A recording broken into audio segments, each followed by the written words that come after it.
Hey everyone, today we're talking about failure, more specifically my own personal failures over the last couple days and why I'm so damn happy about it. So for those who haven't been keeping up, I've been on sort of a goal setting streak lately. I've been using this new post-it note method where I have a post-it note of all my goals for each day up above my monitor where I can see it, and as I cross each one off, I get a little closer to having that 100% awesome day that keeps pushing me forward, to go the next day and do the same damn thing. And so far, I've been doing really good. That is until about 2 days ago. And so I'm at Kroger. I'm getting all this different stuff to make this really cool keto pizza recipe that I found online. As of Monday, I decided that I was done incorporating the carbs into my dinners because I didn't really understand the real relationship with them, and I didn't like how they were affecting my body. So I was going strictly keto from there. Well, I was literally at the grocery store in the checkout line when I got the text from Melanie stating, I really want Chinese food, and I think there was like a sad crying emoji. So who am I to tell my pregnant wife that she can't have Chinese food? Okay, I'm not even gonna lie. When I read Chinese food, it was like a trigger for me. A freaking trigger that set off every craving that I'd been suppressing over the past week. And guess what? I texted her back and I was like, it's okay, honey. Load up the kids. We'll go pick Braden up from daycare. We're gonna go get Chinese food. What Chinese food did to me, one, it was delicious. Okay? Two, I had no fucking regrets while I was eating it. Three, it put me into a big ass food coma. Also, skipping one video that I didn't expect to really weigh on me, but originally I felt really guilty about that, even though essentially almost no one watches it. It's me, it's such a personal thing. And the next day during the run, that's actually all I could think about the whole run. But then in the second half of my run, which is usually where I find a lot of the solutions to my problems, I started kind of flipping it around and thinking about all the videos I had done. See, if I hadn't done so many videos already, I wouldn't feel so bad about not doing one that one day. I didn't even originally set out with the intention to do a video every day, but it just the videos work so well to keep me accountable on all my other goals that it made sense. It was like, for me, it was like a supplement for journaling. So this is something that I've mentioned a couple times in some past videos, but I've never actually stopped to fully acknowledge. This is my number and my medal from my first marathon I ever ran. It was an 8K marathon called the Kavanaugh Killer, and it was up the largest hill in the world. And the only reason I even got into running in the first place was because my brother had previously ran a 5K in Fort Smith. And being in that atmosphere, I love the energy and the optimism and just the emphasis on training hard and working your ass off to perform really, really good at something and even get a medal. So when my brother brought forward the opportunity to run this 8K, I immediately accepted it.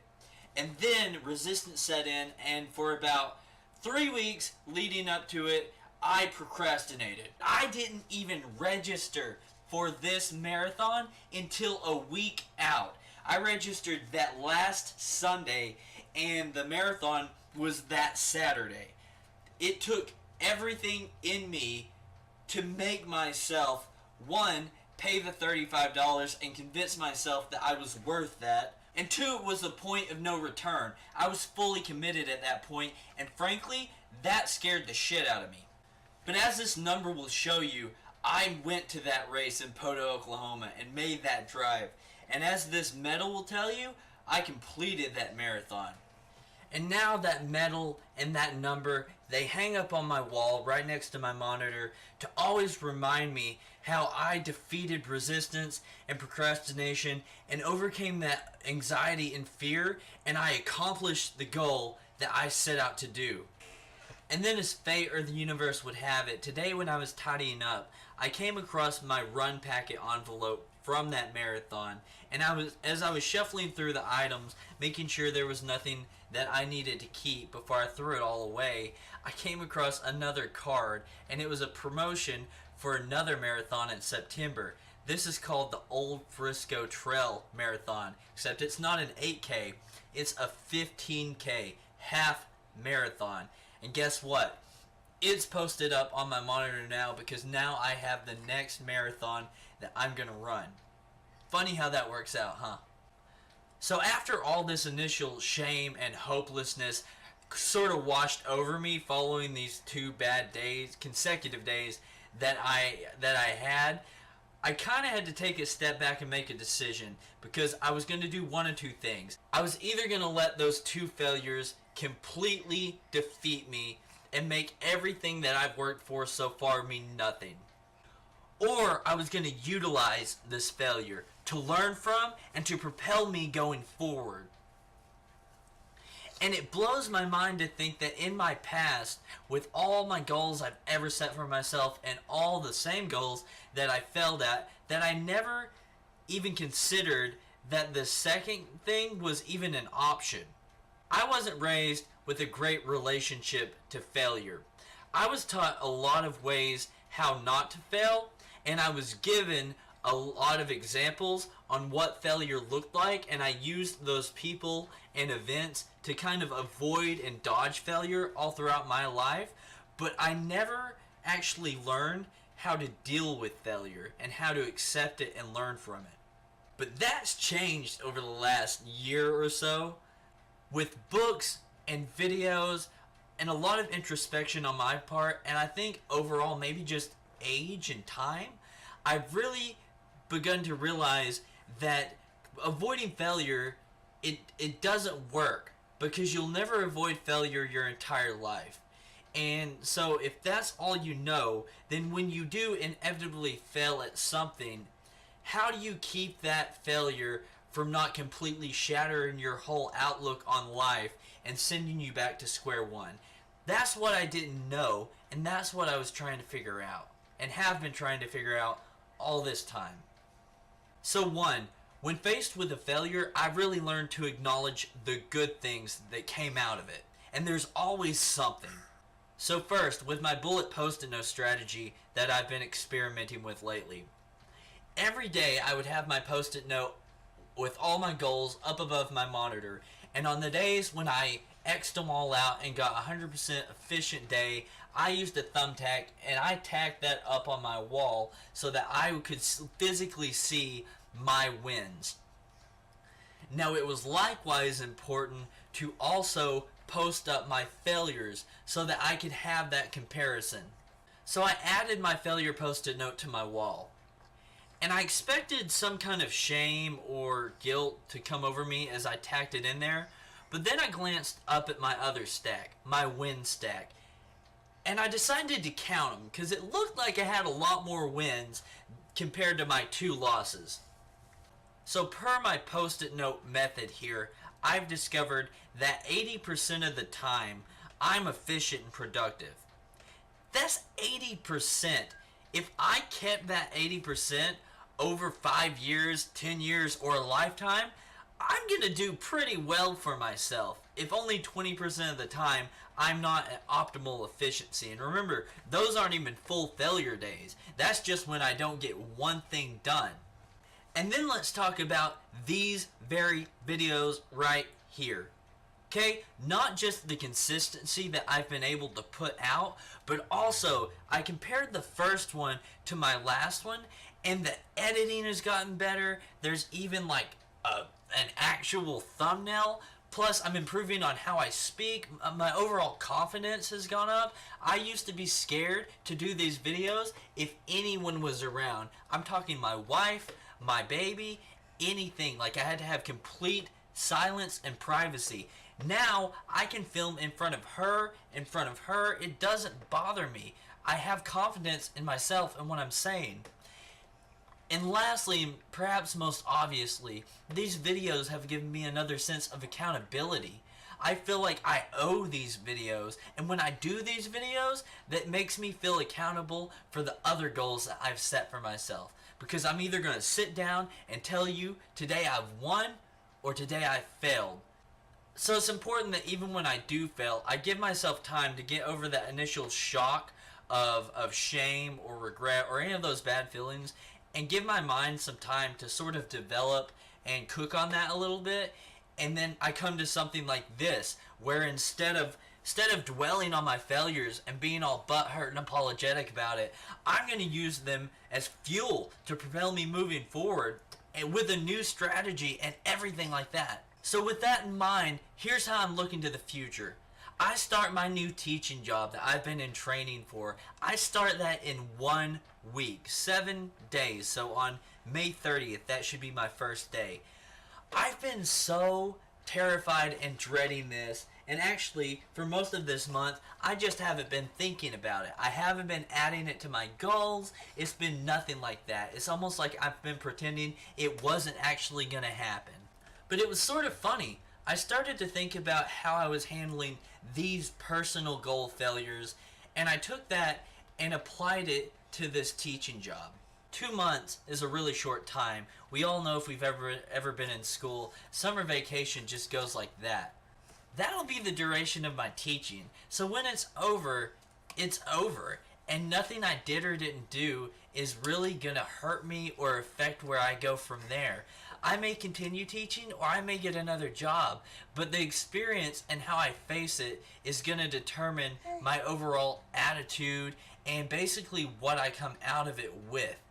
Second thing looking forward, I want to talk about my novel. So I've had my list of goals prioritized, and my novel which I finished the day before my birthday and then put it underneath my desk here and haven't looked at it since. But no matter how far I've tried to put it to the back of my mind, it's kept coming up and coming up.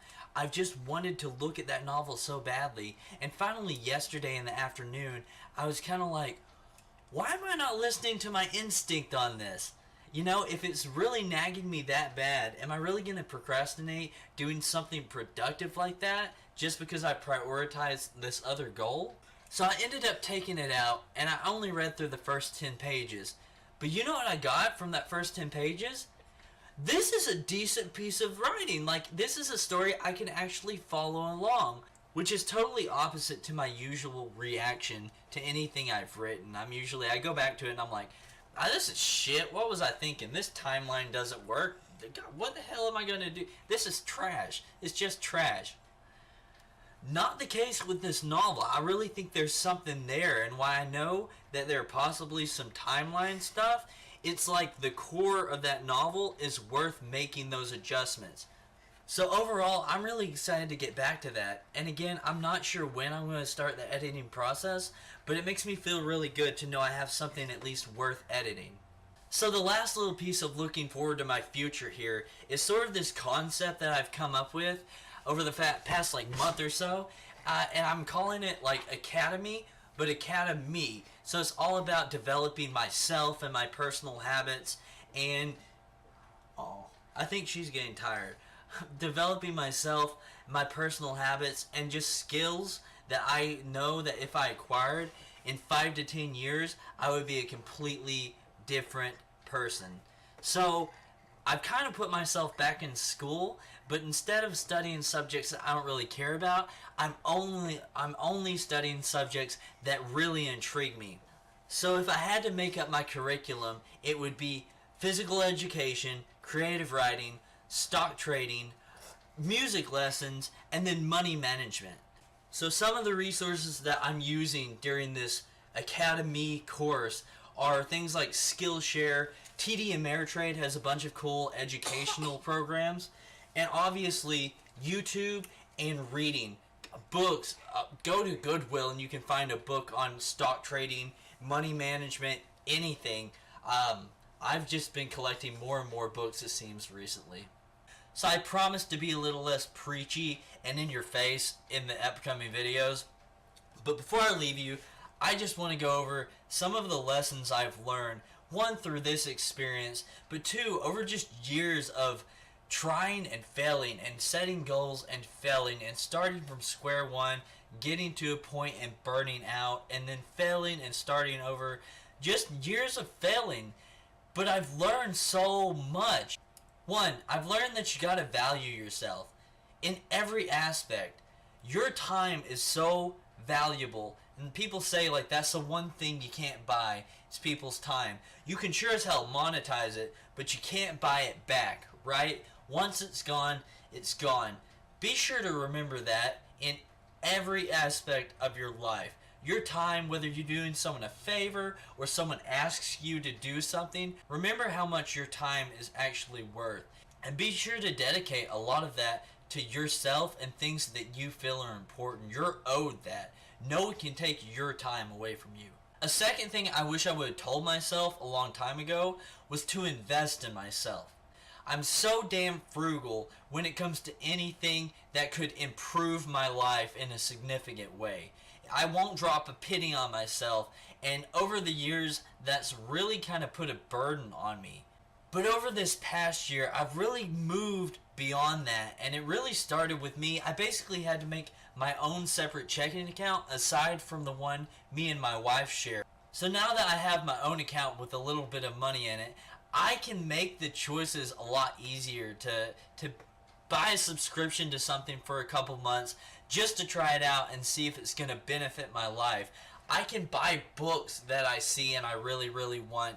Or I can buy a banjo because I fucking want to play a banjo because I picked it up and it felt really good in my hands. The third lesson I've really learned is to hold myself accountable. I used to let myself slack off with this defeatist attitude of, well, if it didn't work out, then I guess you weren't meant to do it anyway. It's not really your thing. You'll find your thing. You'll find your thing later. Screw that. Screw that one thing that you failed at. We're all big kids now. We wipe our own butts and we make our own decisions. Now with that freedom comes responsibility, and you should hold yourself accountable to the failures that you make in life. Now it's really important to learn from your failures, but avoid living in them. That's been my struggle for so long. I would make a mistake, and then for years after that, I would kick myself and hate on myself for making that one mistake years ago. Even when it stopped affecting my life, it still affected my life. Because when I came to a new decision to make that was completely unrelated, I would find myself faltering and hesitating because I'd let those past failures make me an insecure, unconfident person. And that's not the type of guy I wanted to be. But once I sort of changed my relationship with failure, which first started by accepting the failures that I couldn't change, changing the ones that I could kind of remedy and apologize for, and third, using them to learn from everything I've ever failed at, I've been able to go back and ask myself, well, why did you fail at that? What did you not have? What education did you not have? What were you not doing right in life that caused that failure? Once you have that, stop thinking about it and use that and decide from that point on that whatever you learn, you're going to use in the future to, one, avoid making that mistake again, and two, to make other decisions and build and build and build. So once you change your relationship with failure as a whole, you really start to see new challenges in a completely different way. There's a lot less intimidation with like the unknown. So with this teaching job, it was a complete big unknown and a source of anxiety. But now that I've sort of changed and altered my relationship with failure, even projecting future failures, I can get myself around them and look at them from the outside and realize they're not as big a deal as I'm making them out to be. Another thing that might seem kind of vain, but in reality it's super powerful if you implement it regularly in your life, is just reminding yourself every day that you're a fucking badass. And that doesn't mean puffing your chest out and walking around acting like a dick to everybody. It's about looking within and finding that inner rock star that we all have inside of us. Those unique characteristics that make you weird and stand out from the fucking crowd. And locating them, loving them, and just owning them just in every aspect of your life. And this is a very important point, and one that I'm directly speaking to my past self about. Ignoring everyone that tries to make you feel conceited or bad about owning the things that make you unique. Those people are small and weak, and most off, they're scared. They're scared because there's something about themselves that they haven't learned to love and own yet. So seeing you build yourself up reminds them that they have that thing in them that they still need to face. Those people will come along in time or they won't. But you can't sacrifice your own inner rock star to make them feel better. Don't do that. Please don't do that to yourself, because you owe yourself so much more than that. The last thing I'll leave you with is to just start. And that seems like the end of every motivational personal development video. But the thing about just starting is, if you have an attitude of perfectionism or OCD tendencies or just procrastination in general, you know how hard it is to start something when you sit there and think and think and think and think and think about everything until you've thought it out so much that you've thought yourself around it and you've talked yourself out of it. And that happened to me so much. You don't know how many times I've sat down and tried to make a video, and halfway through something didn't work. Some tiny little minute detail wasn't perfect, and I said, oh, fuck the whole thing then. Wasn't meant to happen. That's robbing yourself of something that could potentially be really beneficial to your life, man. I wish I would have started making videos like this years ago, and fuck all to what everybody else thought. Who knows where I'd be? And sorry to get all revved up on that, but I'm really talking to myself when I say that right there. One, to my past self, because I lived like that for so long, where I just was so adamant about not starting something, and it really came from a fear of failure, because like I said earlier, I didn't know how to deal with failure, so I was fucking scared of it. So there's a quote by Mark Twain that I've used on my Gmail emails forever now, but I've never really practiced what I preach when it came to this quote. The quote is, "The secret to getting ahead is getting started." And you may have seen that in school, because I think it's a pretty popular poster quote. But man, have I been a hypocrite about that. Because so many times have I failed to start something because I allowed myself to talk myself out of it and just never got started. Or I would start and it wouldn't go perfectly as I'd planned and envisioned in my mind, and so the whole thing was garbage, right? Wrong. If you try to live life that way, you're just not going to get very far. And I'm just happy that even at 25, I've learned that lesson really well. Because I know people twice my age and 3 times my age that still, they're in the same spot they've been since they were 25. And one thing I've noticed about them is that they talk a lot and they have big ideas, but they never seem to be able to put those ideas into practice and make them a reality. And that makes me really sad. But I'm not going to let myself be consumed by sadness, because I've got too many things in my life to be happy about. I've got this great family unit that I've stitched together here over the past few years. I've got this unexpected job, this a dream job. I'm getting to teach reading, something I love, for money. I've completed my first marathon, which is something I never thought I would do. I've completed my first novel. It's sitting right there under my desk. I've got great friends, and I've learned to really love and value myself. It took 25 years, and I had to cut a lot of people out of my life to get over that. But it worked. Alright, so with that, I'm going to go spend some time with my daughter. She's a little sick today, and I have the day off work anyway, so I need to be taking advantage of all the time I have with her. I'll be seeing you tomorrow in the next video. That's a promise. And until then, keep kicking ass. Okay? Love yourself. Mwah.